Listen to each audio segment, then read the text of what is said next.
harder and do more and overcome.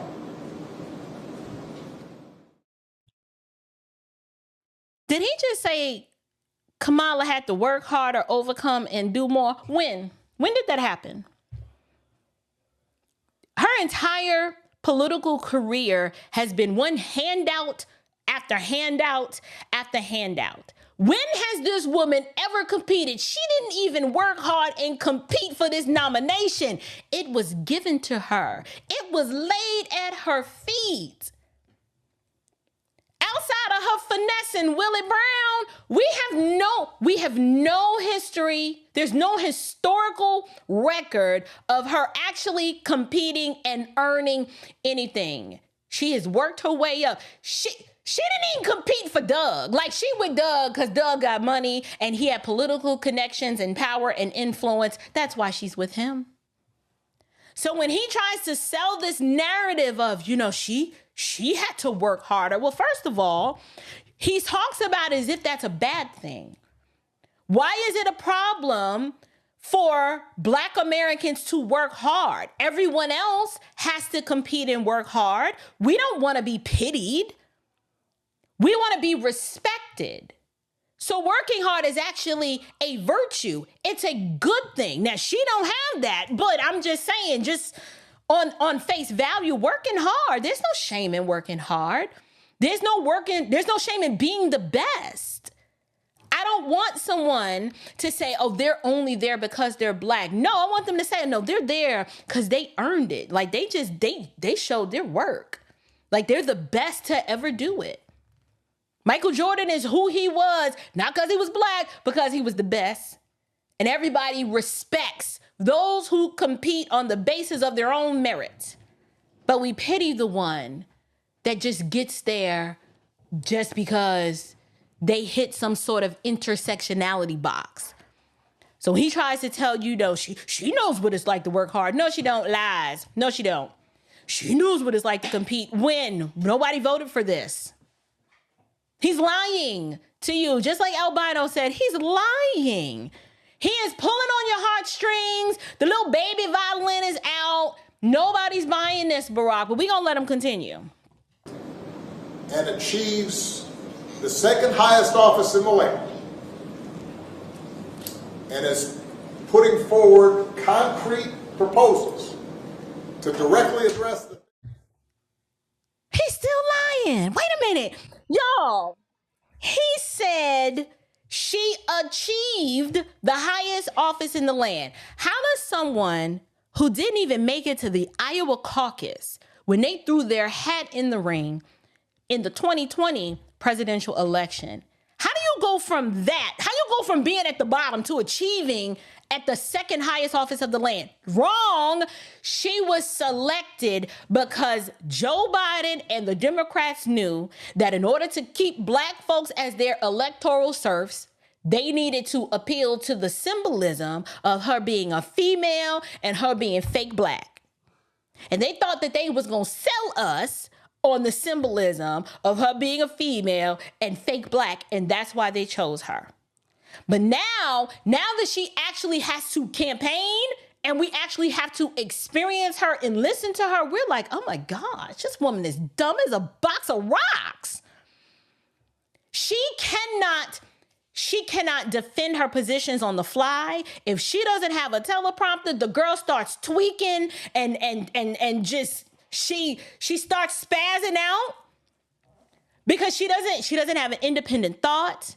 She's not quick on her feet. She is literally she's a manufactured caricature of what they just want to elevate. I can't even call her a puppet, because if she's a puppet, whoever is pulling the puppet strings is doing a horrible job. If she's a puppet, y'all really need to be afraid, because the puppet master behind her, whatever they're telling her to say or coaching her to say, makes no sense. If I hear one more round of Imagine and Americans having hopes and dreams and aspirations, we're like, ma'am, ma'am. And then Barack goes, she's presented concrete policies. And we're like, where? Which ones?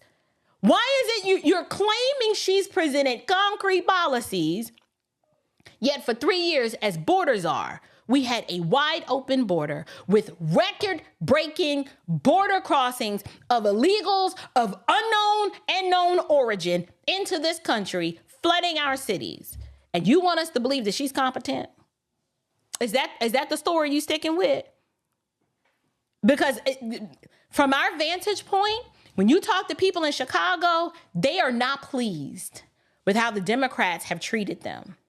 But yet he makes this campaign stop to shame black men into this verbal tongue lashing, that there's something wrong with how they are looking at this situation. And so they bring him in to kind of fix things and to set them straight.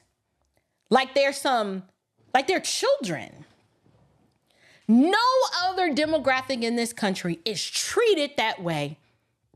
But they thought this was acceptable for a black man. I have never seen a white man go to other white people and say, you really need to be ashamed of yourself. We are expecting you to vote this way. And because you're not, now I got to come in here and set you straight. If I'm not a black man, I'm a black woman. But as an American, I'm insulted that he thought that this was okay. And I think it's because for so long, Democrats are used to treating their constituents this way as if they own them. And so these elites lack so much self-awareness that they believe that they can talk to other grown adults and demand that you rise to the occasion and do what they want you to do. Not make an appeal, not an appeal based on these are the issues and these are how these issues are going to affect you. But no, you black and you a man. And right now you ain't doing what we need you to do. So that's why I'm here. It's an insult. It is a very juvenile infantilization. I'm like, who does this Negro think he is? But you know what? He's been emboldened to be this way. One, because he was elevated as the melanin messiah. And people, they idolized Obama without realizing that was probably the biggest finesse in political history. How this man comes from obscurity, out of nowhere, rises the ranks of the political ladder, and leaves office a multi-millionaire. Now he wants to come and lecture you about the fact that the polls say that Kamala's not doing well. So what we gonna do about this, black man? And I guess the response is supposed to be, yes, boss. Like, I know, boss. I was trying to reason my way through this and I'm just struggling a little bit. And it's like, he don't care why you don't want to vote for her. Instead of them saying, you know what? Kamala's just a bad candidate and we should have done better and came with better ideas. Instead, they want to gaslight you and say, this is your fault. It is your fault. They can't engage in a meaningful way with the fact that no one is buying what she's selling. We don't want it. Listen, black men think very logically. They're like, who's putting some money in my pocket and who's getting the heck out of my way so that I can figure out how to navigate my way through this world without you always telling me what to do. Black men already know what it's like to live under 3 generations of bastards raising bastards and matriarchal squalor. And when they look at Kamala Harris, that is exactly what they see. They see matriarchal squalor. They see a woman who absolutely despises men, particularly black ones, who spent her entire prosecutorial career locking them up at every turn. That's what they see. They don't see a strong, powerful, assertive leader who's coming with good ideas. That is not what they see. They see the woman that represents the childhood when their daddy wasn't there. They see a woman who represents a time in this country when things were just not good legally for Black men.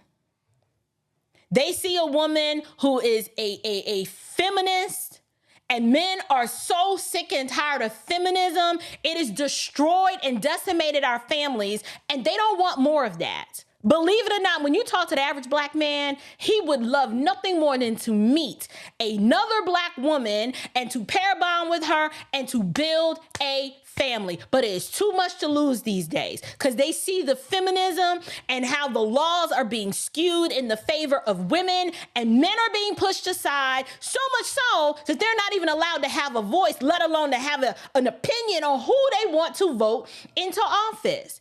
You cannot win this election thinking you can shame Black men and twist their arm and demand that they support your trash candidate who has trash ideas. That is not how this is going to work. They will not respond. They will look you in the eye and be like, yeah, okay. And when they get in that voting booth, they're going to be like, shoot, the hell with this. I'm not voting for that heifer.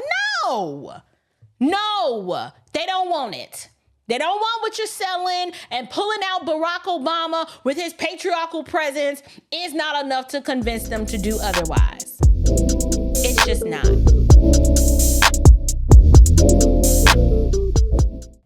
And I'm going to get into why Black men really don't want this in a minute.